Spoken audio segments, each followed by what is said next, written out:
The wind was a thief in this valley, stealing the last of the warmth from the soil and the courage from a woman's heart.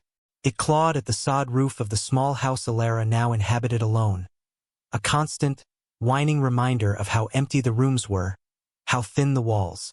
The prairie grass, once a sea of summer gold, had been bleached to the color of bone, and it rustled with a dry, skeletal sound that scraped against her nerves. This land, which she and Thomas had poured their youth into, had taken him, and now it seemed intent on taking what little remained of her. Her world had shrunk to the dimensions of this barren homestead, a landscape of grief and fear. Each sunrise brought not hope, but the sharp, cold edge of another day to be survived. The silence inside the house was heavier than any sound, broken only by the creak of floorboards settling and the frantic beat of her own heart. Thomas's scent was fading from his pillow, his presence receding into the cruel haze of memory, leaving behind a void that was swiftly being filled by a more tangible terror. Debt. A debt that had a name and a face. Silas Blackwood. He arrived that afternoon, his horse a stark black shape against the pale sky. Silas was a man who thrived on the misfortunes of others, a vulture who circled the dying hopes of homesteaders. He dismounted with a proprietary air, his polished boots sinking into the dust Thomas had tilled. He did not knock, but simply pushed the door open, his shadow falling long and dark across the wooden floor. "Alara," he said, his voice a slick, unwelcome oil that coated the clean, sparse air of her kitchen. "Just checking on my investment." She stood by the cold stove, her hands clenched in the folds of her worn gray dress. She did not offer him a seat. Hospitality was a currency she could no longer afford, especially not for him. "There's nothing to see, Mr. Blackwood. The harvest was poor. You know that." "I know Thomas was a dreamer," Silas countered, his eyes roaming the room, cataloging her poverty. They settled on her, and his smile was a thin, predatory line. "But dreams don't pay for seed and lumber. Reality does." He stepped closer, his presence sucking the air from the small space. He picked up a chipped porcelain cup from the dry sink, turning it over in his hands. It had been her mother's. A woman alone. A farm this size. It's a heavy burden. Alara's chin lifted. A small, futile act of defiance. "It is my burden to carry. Perhaps," he murmured, setting the cup down with a sharp click. "But every burden can be shared. Or transferred." He moved toward the door, pausing beside her. She could smell the bay rum on his skin, a scent of false civility that made her stomach clench. He reached out, ostensibly to steady a leaning stack of kindling by the hearth. His hand brushed her arm, then his fingers closed around her forearm, a grip that was entirely too tight to be accidental. She flinched, a sharp intake of breath her only protest. His grip was like a manacle, cold and unyielding. "You think on it, little widow," he said, his thumb pressing into the soft flesh of her inner arm. The pressure was a calculated message of power. "I am a patient man, but my patience has its limits." He released her as abruptly as he had seized her, a faint smirk playing on his lips as he saw the flicker of pain and fear in her eyes. He stepped out into the harsh sunlight, mounted his horse, and rode away, leaving behind a silence that was now thick with menace. Alara stood frozen, her gaze fixed on the dust cloud he left in his wake. Her arm throbbed, a dull, angry ache. She did not look down at the skin, not yet. She didn't need to. She could feel the imprint of his fingers, the brand of his claim. Through the smudged window pane, she saw a figure at the far end of the property, near the dilapidated back fence. It was Caleb, the man Thomas had hired just a week before the logging accident. A drifter, a man with no past he was willing to speak of, whose stillness was as vast and unsettling as the prairie sky. He had been splitting logs, but now he stood motionless, his axe resting by his side. Even from this distance, she felt the weight of his gaze. He had seen. He had watched the entire exchange, his face an unreadable mask of dust and shadow. A fresh wave of fear washed over her. She was a woman alone, not just with a predator circling her home, but with a stranger living on her land, trapped between the known devil and the silent, unknown man. The wind howled, and Alara wrapped her arms around herself, feeling impossibly, terrifyingly small. The days that followed bled into one another, each one a careful negotiation with despair. Alara moved through the motions of her life like a ghost in her own home, the specter of Silas's visit clinging to every corner. The world outside her door remained muted and gray, the sky a permanent, oppressive lid of pewter. And in that world, Caleb moved with a silent, relentless purpose. He did not ask for orders. He did not wait for instruction. He simply saw what needed to be done, and he did it. She watched him from the kitchen window as she kneaded bread with hands that felt clumsy and foreign. He worked from the first hint of dawn until the last vestiges of light were consumed by the horizon. He restrung the barbed wire on the northern fence line, his movements economical and precise. He patched the barn roof with salvaged shingles, his silhouette a lonely, determined shape against the bruised twilight. He chopped and stacked a formidable wall of firewood against the cabin's eastern wall, a bulwark against the coming winter that seemed to grow taller and more solid with each passing day. It was a fortress built of silent labor. He never intruded. He took his meals on the porch step, a tin plate balanced on his knee, his back to the door. He communicated in necessities, a nod to acknowledge the food she left for him, a gesture toward the well when the bucket's rope began to fray. The silence between them was a landscape of its own, vast and unmapped. Alara found herself studying him, this quiet, capable man who seemed more a part of the harsh land than an inhabitant of it. His hands were large and calloused, but they were gentle when he resplinted the leg of a lame chicken. His face, weathered and stern in repose, would soften almost imperceptibly when he looked west toward the distant, snow-capped mountains. He was a mystery, and in her fear-addled state, she could not decide if he was a guardian or simply another threat, biding its time.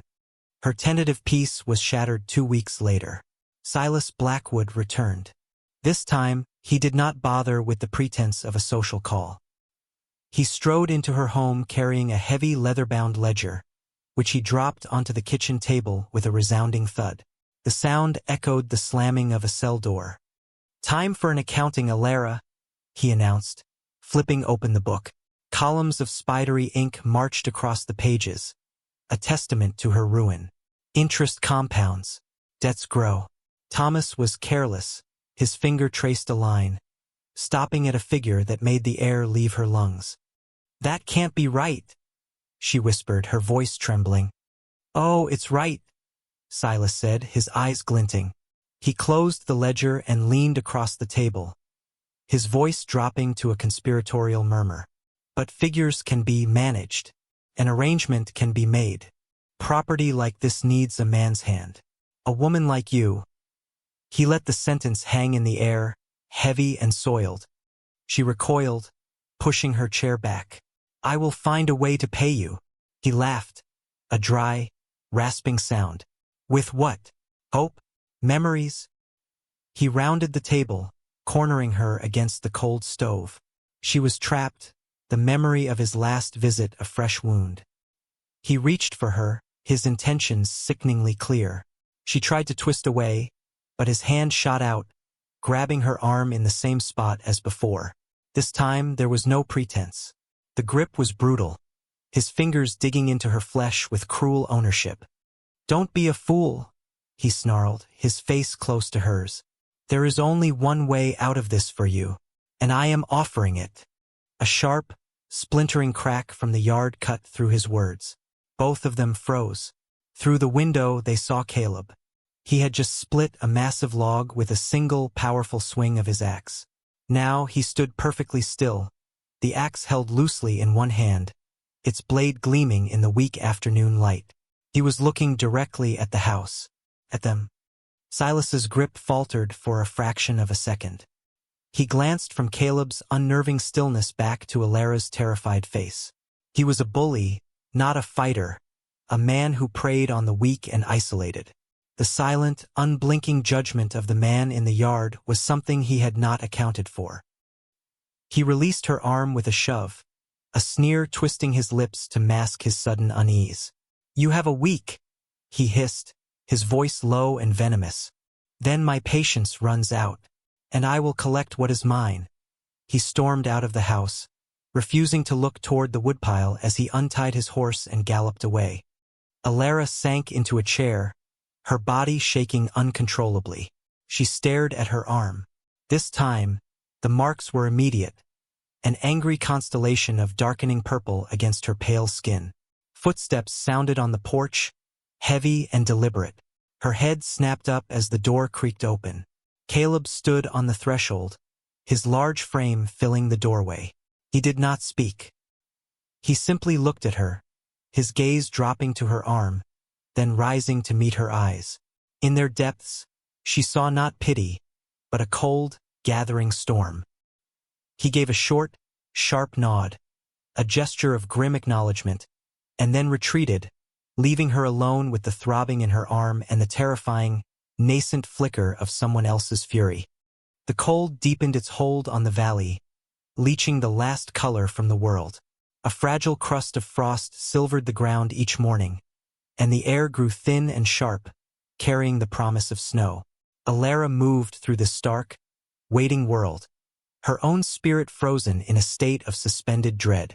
Silas's 1-week deadline was a ticking clock in the back of her mind, each passing day a turn of a screw, tightening the vice of her helplessness.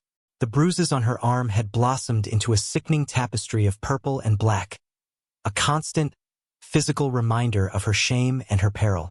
She kept her sleeves long, hiding the marks from the world, from herself, but mostly from the silent man who watched over her land. She found him in the barn late one afternoon, mending a leather harness with methodical, patient stitches. The scent of hay and old wood hung in the air, a scent tied so deeply to Thomas that it made her chest ache.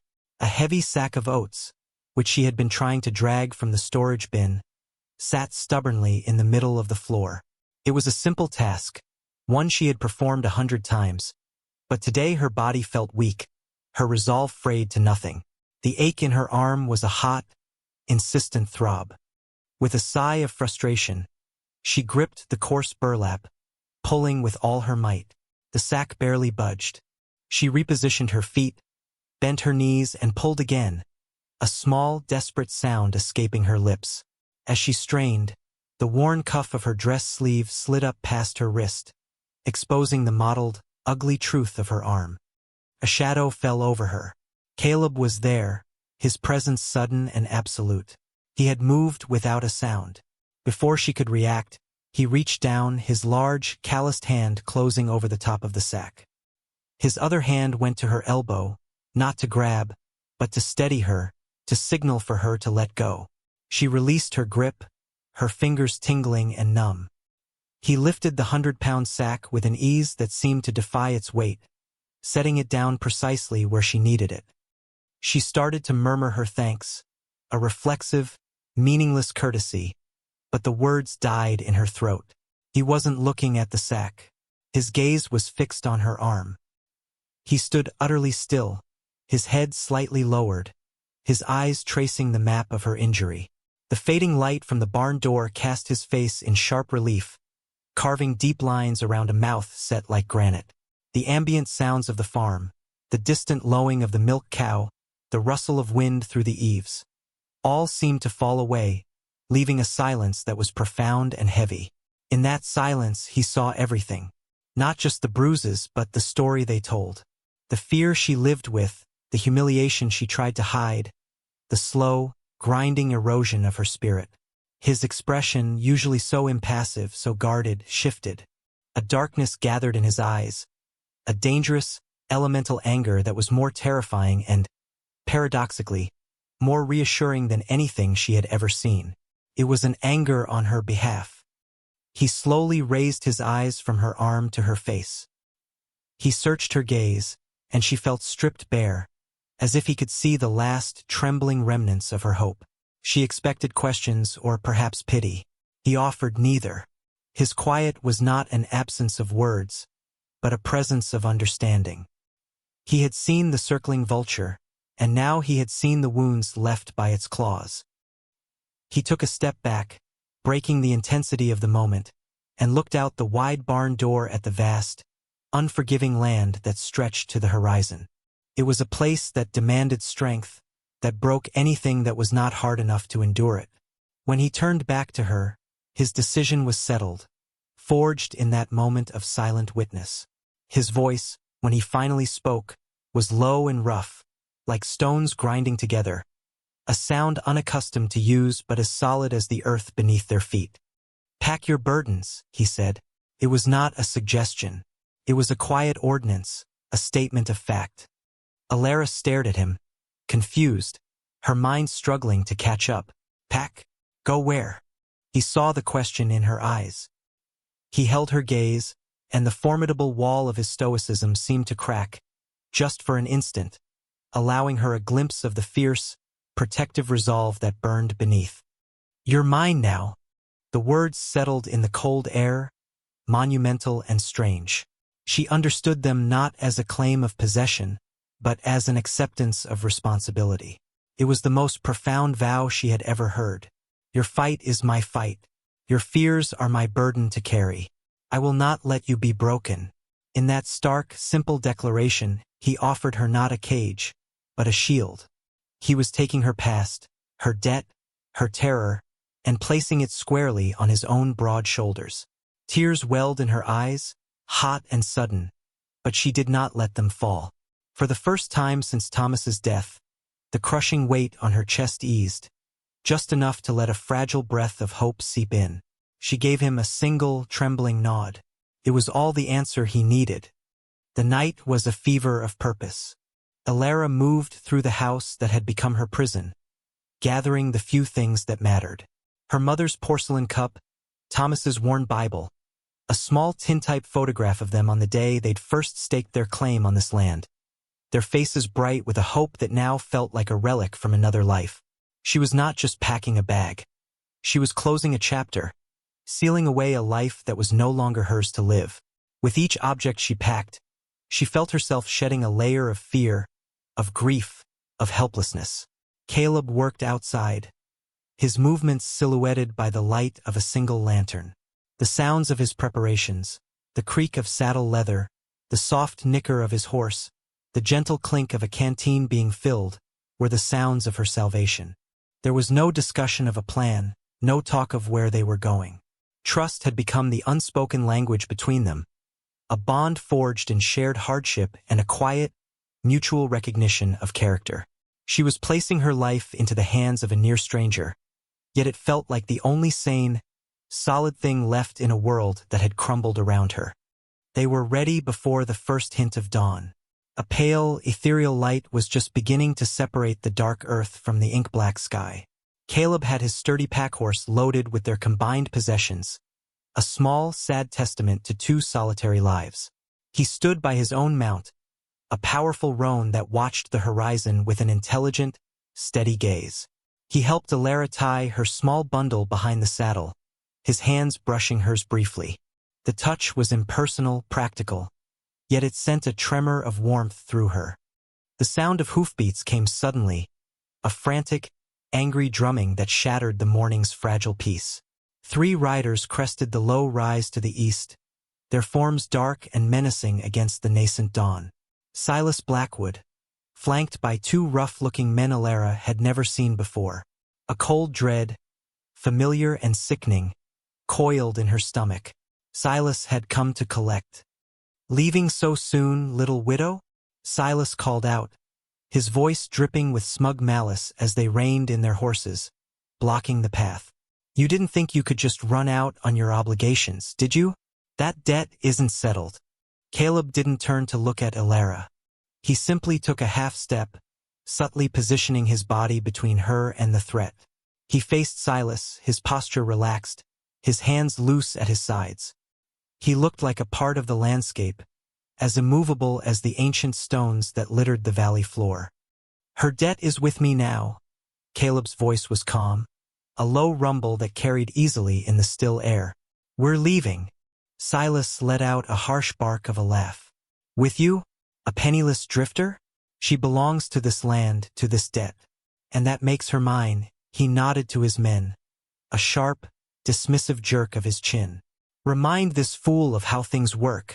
The two hired men dismounted, spreading out as they advanced. They were big men, accustomed to using their size to intimidate. But they were advancing on something they did not understand. Caleb did not draw a weapon. He did not raise his voice. He simply waited. The first man lunged, swinging a clumsy, powerful fist. Caleb moved with a shocking, fluid grace. He sidestepped the punch, his hand shooting out to grip the man's extended arm. He twisted, using the man's own momentum against him, and the hireling went down hard. His cry of pain choked off as his face hit the frozen earth. The second man, seeing his companion fall, hesitated for a fatal second. It was all the time Caleb needed. He closed the distance in 2 long strides. The ensuing confrontation was not a fight. It was a dismantling. It was brutal, efficient, and mercifully quick. There were no wasted movements, only the stark economy of someone who understood violence intimately and wished only for its swift conclusion. Within moments, both men were on the ground, groaning and incapacitated. Silas Blackwood watched from his horse, his smug expression melting into disbelief, then into raw fear. Caleb turned his attention to him. He walked slowly toward Silas's horse, his footsteps the only sound in the silent dawn. He did not look angry. He looked like judgment itself. He stopped directly in front of Silas, his gaze locking onto the terrified man. "The ledger," Caleb said. The words were quiet, but they held the unyielding force of a command. Shaking, Silas fumbled in his saddlebag and produced the book, holding it out with a trembling hand. Caleb took it. He didn't open it. He didn't look at the figures inside. He simply held the record of Alara's bondage in his 2 large hands, and with a single powerful motion, he ripped it in half. He tore through the thick leather and the stacks of paper as if they were nothing. He let the 2 halves drop into the dust. The account was closed. The debt was erased. He looked up at Silas one last time. "Ride," he said. Silas needed no further encouragement.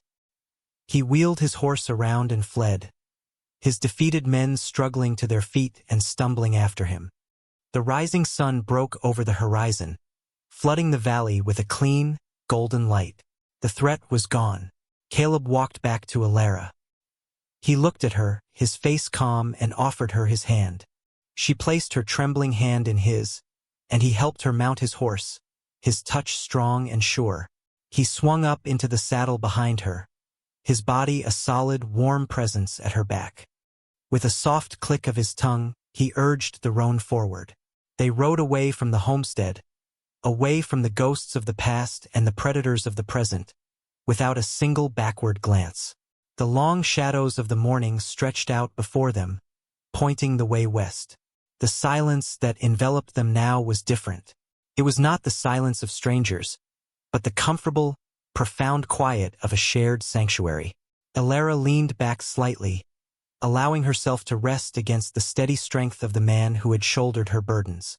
For the first time in what felt like a lifetime, she felt the simple, unassailable sensation of being safe. She looked ahead, at the vast, open country unfolding before them, an unknown future.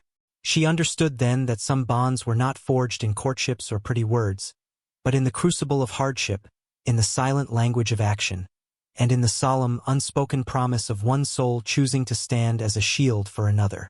The wind that blew now was no longer a thief. It was a clean, crisp breeze that carried the scent of distant pines and the promise of a new beginning.